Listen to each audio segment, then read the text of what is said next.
तो hello everyone, आज हम लोग करेंगे कॉम्प्लेक्स नंबर्स।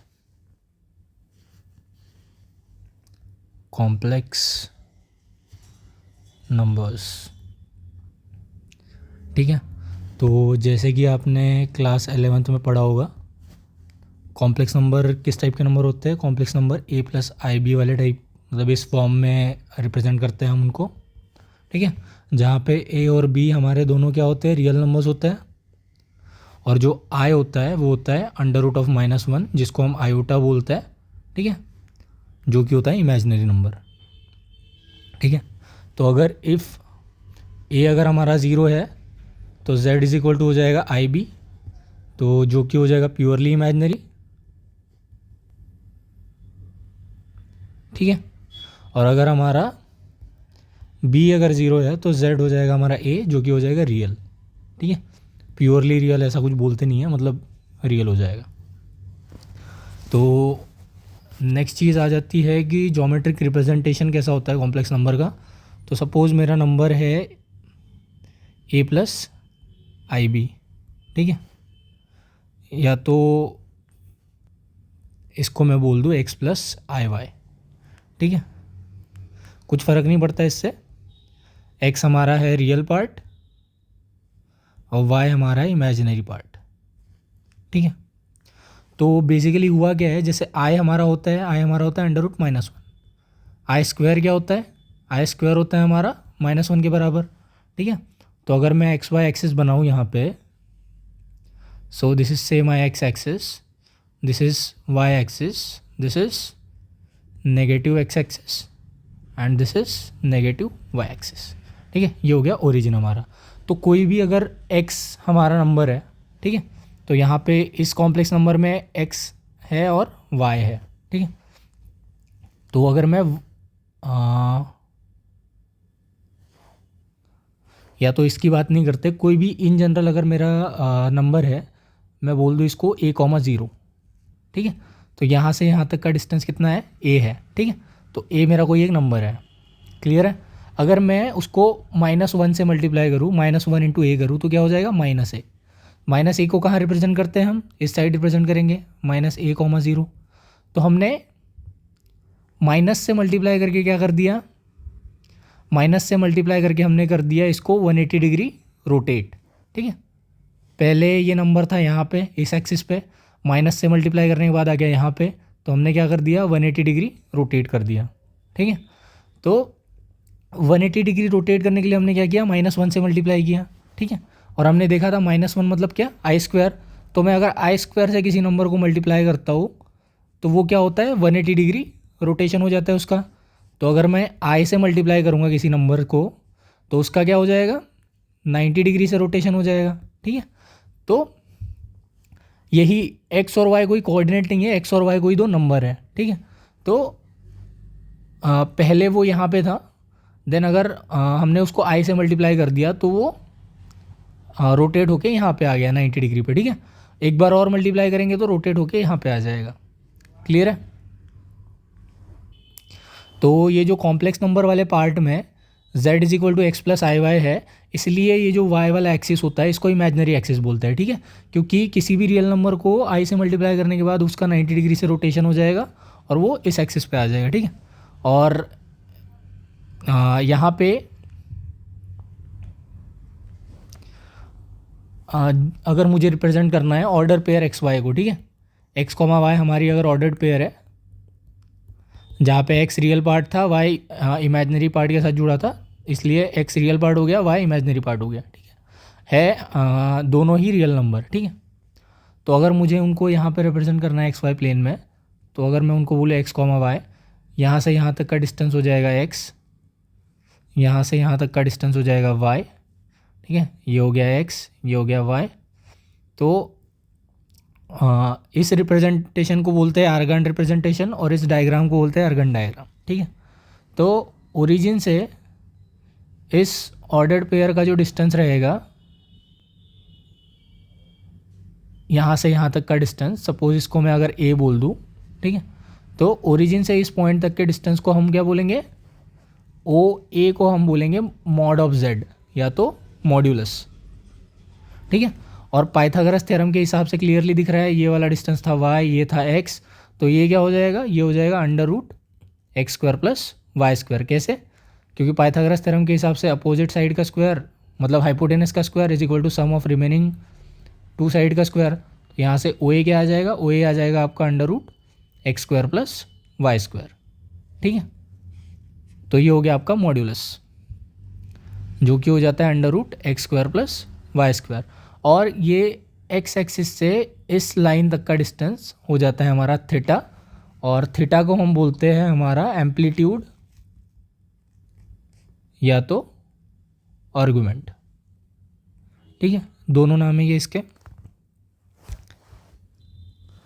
अब अगली चीज़ आ जाते हैं हम, अगर मेरे दो कॉम्प्लेक्स नंबर है a प्लस आई बी और दूसरा है c प्लस आई डी।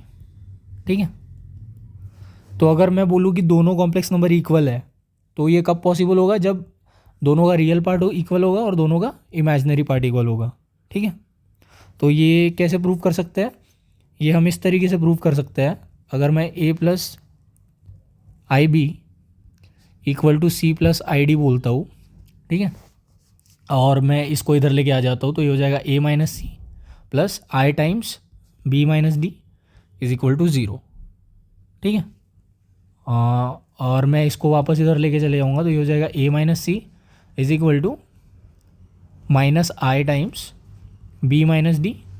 ठीक है, दोनों साइड स्क्वायर ले लूँगा मैं अगर, तो ये हो जाएगा a माइनस सी का स्क्वायर और माइनस आई का square into b minus D का स्क्वायर। ठीक है, तो यहाँ पे क्या हो जाएगा, ये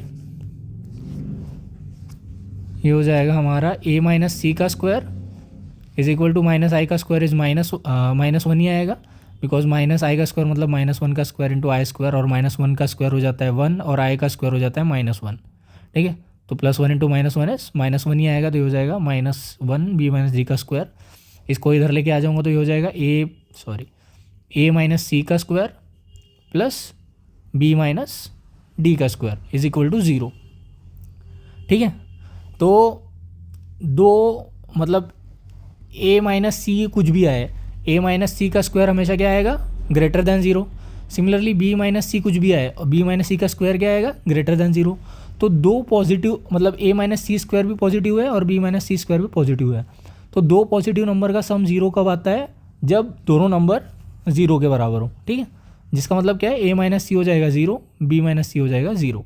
तो यहाँ से आ गया आपका a is equal to c और b is equal to D.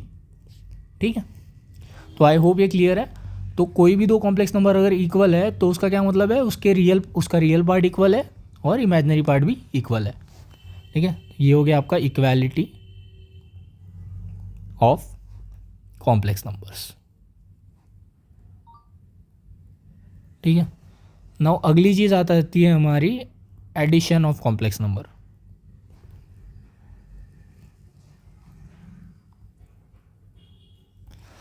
तो अगर दो कोई कॉम्प्लेक्स नंबर है मेरे, suppose z1 is equal to a plus i b और z2 is equal to c plus i d, ऐसे दो मेरे कॉम्प्लेक्स नंबर है, तो z1 प्लस z2 क्या हो जाएगा, z1 प्लस z2 हो जाएगा a plus i b plus c plus i d. तो ये हो जाएगा हमारा रियल पार्ट को अलग से ऐड करेंगे और इमेजिनरी पार्ट को अलग से ऐड करेंगे। ठीक है, सेम चीज़ हो जाएगी, ये तो एडिशन वाला हो गया। अगर सब्सट्रैक्शन करना है, z1 माइनस z2 जो कि हो जाएगा z1 प्लस माइनस z2। ठीक है, तो सेम चीज़ जैसे यहाँ करी थी, ए मतलब z1 हो जाएगा a plus i b plus minus z2 क्या हो जाएगा, माइनस z2 हो जाएगा minus c minus i d. तो ये हो गया a minus c plus i times b minus d. ठीक है, सब्सट्रैक्शन करना मतलब दूसरे वाले का नेगेटिव पहले वाले में ऐड करना, तो इतना ही है। और अगर इसका ग्राफिकल रिप्रेजेंटेशन अगर हम देखें, ये अगर मैं x बोल दूँ, ये y बोल दूँ, तो अगर मैं पहले वाले को, ये जो a प्लस आई बी है, इसको z1 को ऐसे रिप्रेजेंट कर रहा हूँ, ये कॉमा भी पॉइंट मान लेते हैं। ठीक है, और ये हो गया c कॉमा डी, ये z2 हो गया। ठीक है, तो अगर मैं ये पैरेललोग्राम कंप्लीट करता हूँ तो हमारा जो रिजल्टेंट आएगा एडिशन या सब्सट्रैक्शन के बाद वो क्या आएगा, मतलब एडिशन के बाद तो ये आएगा Z1 + Z2, ठीक है। और नेगेटिव ऑफ Z2 क्या हो जाएगा, नेगेटिव ऑफ Z2 इधर आ जाएगा, मतलब अगर सब्सट्रैक्शन वाला मैं बोल रहा हूँ तो नेगेटिव Z2 इधर आ जाएगा, ठीक है। तो पैरेललोग्राम कैसे कंप्लीट होगा, ये वाला पैरेललोग्राम कंप्लीट होएगा, ये Z1 है, ये Z2 है, तो ये आपका आ जाएगा Z1 - Z2, ठीक है। तो ग्राफिकली इसको आप ऐसे रिप्रेजेंट कर सकते हैं। देन अगली चीज़ आ जाती है आपकी इसमें इम्पोर्टेंट वाली, पावर्स ऑफ आई, ठीक है। तो हमें पता है आई क्या होता है, आई होता है √-1, आई स्क्वायर क्या हो जाएगा, √-1 इंटू √-1 मतलब -1। आई क्यूब क्या हो जाएगा, आई क्यूब हो जाएगा आपका आई स्क्वायर इंटू आई, मतलब माइनस आई, क्योंकि आई स्क्वायर की वैल्यू है -1। और आई का पावर 4 क्या हो जाएगा, आई स्क्वायर इंटू आई स्क्वायर, मतलब -1 इंटू -1 विच इज़ +1, ठीक है। तो अगर मैं ऐसा देखूँ, मतलब और आपको इसको रिपीट करते जाएंगे तो सेम ही आएगा। आई का पावर 5 मतलब क्या हो जाएगा, आई का पावर 5 हो जाता है आई का power 4 into I, so it is I only. I का power 6 is equal to I का power 4 into I square which is equal to I square मतलब -1। आई का power 7 is equal to I का power 4 into आई का power 3 which is -आई। आई का power 8 is equal to I का power 4 into आई का power 4, so it is 1, ठीक है। तो बोलने का मतलब क्या है, अगर आई का पावर 4n + 1 करता हूँ मैं, तो इसको कैसे लिख सकता हूँ, जहाँ पे n क्या है, n इज़ एनी इंटीजर, ठीक है। तो आई का पावर 4n + 1 करता हूँ तो ये इसको ऐसे लिख सकते हैं हम, आई का पावर 4n इंटू आई, ठीक है। तो इसकी वैल्यू क्या आ जाएगी, आई के बराबर, क्यों, क्योंकि आई का पावर 4n मतलब हो जाएगा आपका आई का पावर 4 का power n which is I का पावर 4 मतलब 1, तो 1 का पावर n, और 1 का पावर n क्या आएगा 1, ठीक है।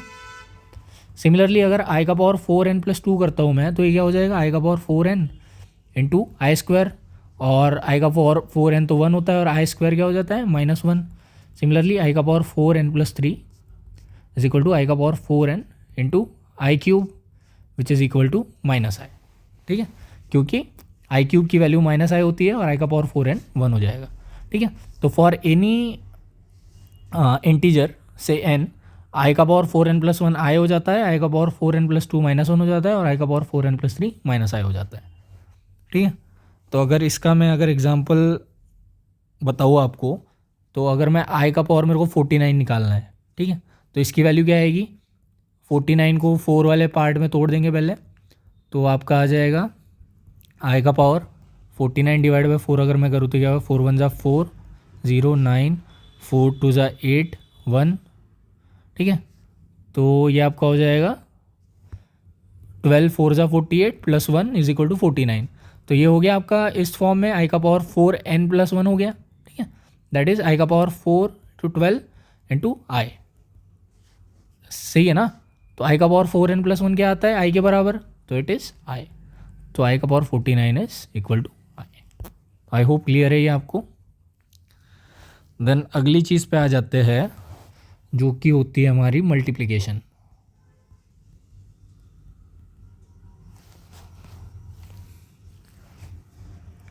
सो मल्टीप्लिकेशन में क्या आ जाएगा हमारा, मल्टीप्लिकेशन में आएगा हमारा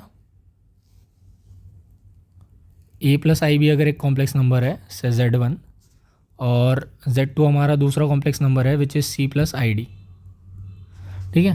तो मल्टीप्लिकेशन हो जाएगा z1 into z2 is equal to a + ib multiplied by c + id, ठीक है। तो जैसे नॉर्मली मल्टीप्लाई करते हैं वैसे ही होगा, पहले होगा a into c plus i times a into d plus i times b into c plus i square times b into d, ठीक है। तो ये हो गया ए सी, आई स्क्वायर की वैल्यू है -1 तो ये हो जाएगा -bd प्लस आई कॉमन ले लेंगे तो ये हो जाएगा ad प्लस bc, ठीक है।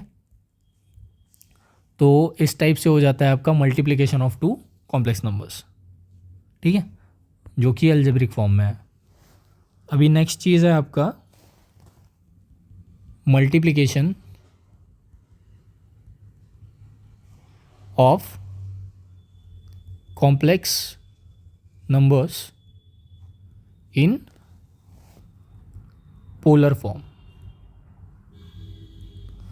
ठीक है, तो हमें पता है कि अगर z is equal to a plus i b है या तो x प्लस आई वाई है, कुछ भी है, तो उसका पोलर फॉर्म क्या आता है? पोलर फॉर्म आता है r times cos theta plus आई साइन थीटा। ठीक है, ये कैसे आता है? ये इस टाइप से आता है कि मेरा कॉम्प्लेक्स नंबर है ऐसे, x कॉमा वाई से रिप्रेजेंट करा है मैंने उसको, तो ये डिस्टेंस हो गया मेरा y, ये डिस्टेंस हो गया मेरा x, और हमने देखा था कि इसको बोलते हैं मॉड्यूलस मॉड z, और x एक्सिस से उस जो मॉड्यूलस वाली लाइन है उसका जो एंगल होता है उसको बोलते हैं थीटा, जो कि होता है आर्गुमेंट। ठीक है, तो यहाँ से क्लियरली दिख रहा है, मतलब इस z मॉड z को ही r बोलते हैं, आर्गुमेंट को r से रिप्रेजेंट करते हैं पोलर फॉर्म में। तो ये हमारा यहाँ से क्लियरली दिख रहा है sine theta is equal to opposite upon hypotenuse, तो y इज इक्वल टू हो जाएगा हमारा r साइन थीटा। सिमिलरली यहाँ से हो जाएगा एडजेसेंट x इज इक्वल, मतलब अगर cos थीटा लूँ मैं, cos थीटा हो जाएगा x by r, that is adjacent side by hypotenuse side, तो x हो जाएगा r cos थीटा। तो y is equal to r sine theta और x is equal to r cos theta, यही वैल्यू पुट करी है मैंने यहाँ पे, तो उसी से आया है ये वैल्यू।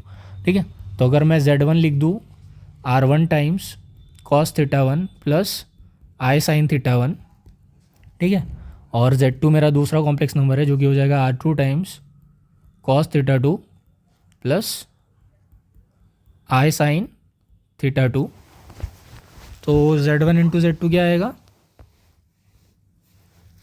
z1 इंटू z2 की वैल्यू आ जाएगी हमारी r1 times cos theta one plus आई sine theta one into r2 times cos theta two plus आई साइन थीटा टू। ठीक है, दोनों को मल्टीप्लाई करना पड़ेगा, तो r1 इंटू r2 तो बाहर आ जाएगा पहले ही। ठीक है, बाद में ये वाला जो ये वाला ब्रैकेट है और ये वाला ब्रैकेट है इसका मल्टीप्लिकेशन होगा, तो ये हो जाएगा आपका cos theta one into cos theta to. Similarly दूसरे वाले से हो जाएगा into I times sine theta one, sorry I times cos theta one into sine theta two. तो इस कॉस को दोनों से मल्टीप्लाई कर दिया, अब ये आई साइन को दोनों से करते हैं, तो हो जाएगा I times sine theta one into cos theta two plus I into I is I square times sine theta one into sine theta two. ठीक है, जो आपने मतलब बचपन में या कभी भी कॉलेज में जो रिज़ल्ट याद किया होगा वो आया कैसे, वो बता रहा हूँ मैं। ठीक है, तो ये हो गया r1 टाइम्स r2, ये तो मॉड्यूलस हो गया। अभी रियल पार्ट को साथ में ला लेते हैं, तो ये हो जाएगा cos theta one into cos theta two minus आई स्क्वायर मतलब माइनस वन, तो it is minus sine theta one into sine theta two, ये हो गया। प्लस आई कॉमन ले लिया हमने, आई कॉमन लेने के बाद क्या आ जाएगा? आई कॉमन ले लिया तो ये हो जाएगा cos theta one sine theta two plus sine theta one cos theta two. ठीक है, तो यहाँ से क्लियरली दिख रहा है cos A cos B, cos A into cos B minus sine A into sine B, ये किस चीज़ का फॉर्मूला होता है? ये होता है formula cos A plus B का, और यहाँ ए प्लस बी की जगह क्या है? Cos theta one plus theta two. ठीक है, पहले वाले फॉर्मूले की बात कर रहा हूँ, cos A cos B minus sine A sine B होता है कॉस ए प्लस बी का। सिमिलरली ऐसा देखूँ मैं, साइन ए कॉस बी प्लस, या तो ऐसे इसको मतलब ऐसे लिखेंगे तो ज़्यादा बेटर रहेगा, थोड़ा बोलने में भी कन्फ्यूजन नहीं रहेगा, sign theta one cos theta two plus cos theta one sine theta two. ठीक है, तो ये आपका ऐसा है sign A cos B minus cos A sine B, sorry plus, तो ये किसके बराबर है? ये आपका फॉर्मूला है साइन ए प्लस बी का फॉर्मूला है। ठीक है, तो यहाँ ए प्लस बी की जगह क्या है? Theta one theta two. तो यहाँ से हमारा क्या क्लियर हो रहा है? R one into r two क्या हो जाएगा हमारा?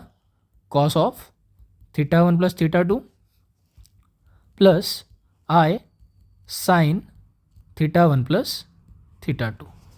ये हो गया Z1 इंटू Z2, ठीक है। तो दो कॉम्प्लेक्स नंबर को मल्टीप्लाई करने के बाद क्या रिजल्ट आ रहा है हमारा? पहला कॉम्प्लेक्स नंबर क्या था? Z1 is equal to R1 times cos theta one plus I sine theta one, ये पहला कॉम्प्लेक्स नंबर था। दूसरा कॉम्प्लेक्स नंबर क्या था? Z2 is equal to R2 times cos theta two plus I sine theta two, ठीक है। तो दो कॉम्प्लेक्स नंबर को अगर मैं मल्टीप्लाई करता हूँ तो उनके मल्टीप्लिकेशन से जो कॉम्प्लेक्स नंबर आता है उसका मॉड्यूलस क्या होगा? उसका मॉड्यूलस होगा दोनों के मॉड्यूलस का प्रोडक्ट। तो modulus of Z1 into Z2 is equal to mod Z1 into mod Z2, ठीक है। क्लियरली दिख रहा है यहाँ पे, विच इज़ मॉड Z1 क्या है? R1 और मॉड Z2 क्या है? R2, ठीक है। ये तो हो गई एक बात। अब दूसरी बात, दोनों का आर्गूमेंट क्या होगा? आर्गूमेंट ऑफ Z1 Z2 क्या हो जाएगा? आर्गूमेंट ऑफ, यहाँ से क्लियरली दिख रहा है ये इस एंगल को आर्गूमेंट बोलते हैं। तो आर्गूमेंट ऑफ Z1 Z2 है theta one plus theta two, ठीक है। तो थीटा वन किसका आर्गूमेंट है? Z1 का। तो it is argument of Z1 plus theta to किसका है? आर्गूमेंट ऑफ Z2, ठीक है। तो ये हो गया आपका ARG Z1 Z2। तो बोलने का सीधा सीधा मतलब ये है कि अगर दो किसी भी कॉम्प्लेक्स नंबर को मल्टीप्लाई करते हैं तो उसका मॉड्यूलस दोनों इंडिविजुअल जो कॉम्प्लेक्स नंबर है उनके मॉड्यूलस का प्रोडक्ट होता है, और उसका आर्गूमेंट मतलब वो प्रोडक्ट का आर्गूमेंट उन दोनों कॉम्प्लेक्स नंबर के आर्गूमेंट के सम के बराबर होता है, ठीक है। So this is the result we wanted to prove, ठीक है। So I hope you got this. बाद में अगली चीज़ आती है आयोटा एज एन ऑपरेटर, ठीक है। आयोटा को अगर मुझे ऑपरेटर की तरह यूज़ करना है तो कैसे कर सकते हैं? सपोज Z करके हमारा कोई एक कॉम्प्लेक्स नंबर है, x प्लस आई वाई बोल देते हैं उसको, ठीक है। और पोलर फॉर्म में लिखेंगे तो ये हो जाएगा R times cos theta plus आई साइन थीटा, ठीक है। और अगर मुझे आयोटा लिखना है, ठीक है, तो आयोटा का क्या हो जाएगा? आयोटा के लिए हो जाएगा हमारा आयोटा मतलब 0 प्लस आई, ठीक है। तो यहाँ से अगर मुझे 0 प्लस आई चाहिए तो आयोटा को मैं कैसे रिप्रेजेंट कर सकता हूँ? आयोटा को रिप्रेजेंट कर सकता हूँ, आर की वैल्यू तो हो जाएगी 1, ठीक है, cos pi by two plus i times sine pi by to अगर मैं लिखूँ तो इसकी वैल्यू आ जाएगी आयोटा के बराबर। कैसे? क्योंकि कॉस 90 होता है 0 और साइन 90 होता है 1, ठीक है। तो हो जाएगा 1 times 0 plus I into 1 which is nothing but equal to I, ठीक है। तो आयोटा को अगर मुझे पोलर फॉर्म में रिप्रेजेंट करना है तो मैं कुछ इस तरीके से कर सकता हूँ। तो अगर मैं आई इंटू जेड करता हूँ, मतलब आयोटा को जेड से मल्टीप्लाई करता हूँ, तो मैं क्या कर रहा हूँ? एक कॉम्प्लेक्स नंबर को दूसरे कॉम्प्लेक्स नंबर से मल्टीप्लाई कर रहा हूँ, that is 1 times cos pi by two plus i times sine pi by two, ये हो गया पहला। And second is r times cos theta plus I sine theta, okay. So now sorry for this, हमने देखा था दो complex number का product क्या होता है, उन दोनों के मॉड्यूलस का product, that is 1 into r मतलब आर, और उनके आर्गूमेंट का सम, उसका आर्गूमेंट क्या होता है? उनके आर्गूमेंट का सम, दैट इज़ कॉस पहले वाले का argument that is pi by to, दूसरे वाले का argument that is theta, plus i times sign पहले वाले का आर्गूमेंट प्लस दूसरे वाले का आर्गूमेंट, ठीक है। तो इससे क्या पता चल रहा है हमें? अगर किसी भी कॉम्प्लेक्स नंबर को हम आई से मल्टीप्लाई करते हैं, आई से अगर मल्टीप्लाई करते हैं तो उसका क्या होता है? काउंटर क्लॉकवाइज डायरेक्शन में, मतलब अगर कोई कॉम्प्लेक्स नंबर ऐसा है, ठीक है, उसको हमने, अगर ये पहले था z, इसको मैंने आई से मल्टीप्लाई कर दिया तो ये क्या हो जाएगा? काउंटर क्लॉकवाइज डायरेक्शन में 90 डिग्री से रोटेट हो जाएगा, ठीक है। सो यही पर्पस था इस एक्सरसाइज का, उसका मैग्नीट्यूड नहीं बदलेगा, सिर्फ डायरेक्शन चेंज हो जाएगी, ठीक है। क्योंकि पहले भी उसका मैग्नीट्यूड था आर और बाद में भी उसका मैग्नीट्यूड है r. So I hope this is making sense. Now अगली चीज़ पे आ जाते हैं, conjugate of a complex number. ठीक है, तो कॉन्जुगेट ऑफ कॉम्प्लेक्स नंबर क्या होता है? तो अगर a प्लस आई बी एक कॉम्प्लेक्स नंबर है, z से डिनोट करता हूँ, तो उसके कॉन्जुगेट को हम z बार से डिनोट करते हैं, जो कि हो जाता है a माइनस आई बी. ठीक है, मतलब ऐसे कॉम्प्लेक्स नंबर जिनका इमेजिनरी पार्ट का साइन डिफरेंट होता है. ठीक है, different in the sense opposite होता है, उस टाइप के पेयर को बोलते हैं, मतलब उसको बोलते हैं conjugate of a complex number. ठीक है, और इसमें एक और प्रूफ है कि अगर हम देखें कि sum and product of, note करके लिख सकते हैं, sum and product of complex number and its conjugate are both real. ठीक है, तो अगर मैं दो कॉम्प्लेक्स नंबर उसके कॉन्जुगेट का सम करता हूँ तो क्या आता है, a plus i b plus a minus i b. ठीक है, तो ये हो गया 2a. तो क्लियरली दिख रहा है रियल है ये. सिमिलरली अगर मैं प्रोडक्ट करता हूँ तो प्रोडक्ट क्या आ जाएगा, a plus i b into a minus i b. ये जितने भी सारे रिजल्ट है सारे प्रॉब्लम सॉल्विंग में यूज़ होंगे, तो इसलिए पहले हम कंसेप्ट बिल्ड कर रहे हैं, देन बाद में प्रॉब्लम्स करेंगे. तो यहाँ से क्लियरली दिख रहा है a plus b a minus b वाला सीन दिख रहा है, तो ये हो जाएगा a square minus b square which is a square minus b square. ठीक है, तो ये हो गया a square minus I square की वैल्यू -1 टाइम्स बी स्क्वायर, तो ये हो गया a square plus b square. और हमें पता है मॉड्यूलस ऑफ कॉम्प्लेक्स, अगर z हमारा कॉम्प्लेक्स नंबर है जिसकी वैल्यू है a प्लस आई बी, तो उसका मॉड्यूलस क्या होता है, उसका मॉड्यूलस होता है under root of a square plus b square. तो उसके मॉड्यूलस का स्क्वायर क्या हो जाएगा, a square plus b square. ठीक है, तो ये जो कॉन्जुगेट नंबर मतलब कॉम्प्लेक्स नंबर और उसका जो कॉन्जुगेट है उनका अगर प्रोडक्ट करेंगे तो वो क्या आ जाएगा, मॉड जेड के मतलब उनके मॉड्यूलस के स्क्वायर के बराबर, जो कि रियल आएगा. ठीक है, तो sum and product of a complex number and its conjugate are both real. ठीक है, नाउ नेक्स्ट चीज़ पे आ जाते हैं हम, जो कि है डिवीजन. तो अगर मेरा एक कॉम्प्लेक्स नंबर है a प्लस आई बी, उसको मुझे डिवाइड करना है c प्लस आई डी से. ठीक है, तो नया कुछ z बनेगा कॉम्प्लेक्स नंबर. तो सबसे सिंपल तरीका क्या है, सबसे सिंपल तरीका है कि a plus i b c plus i d as it is लिखना है.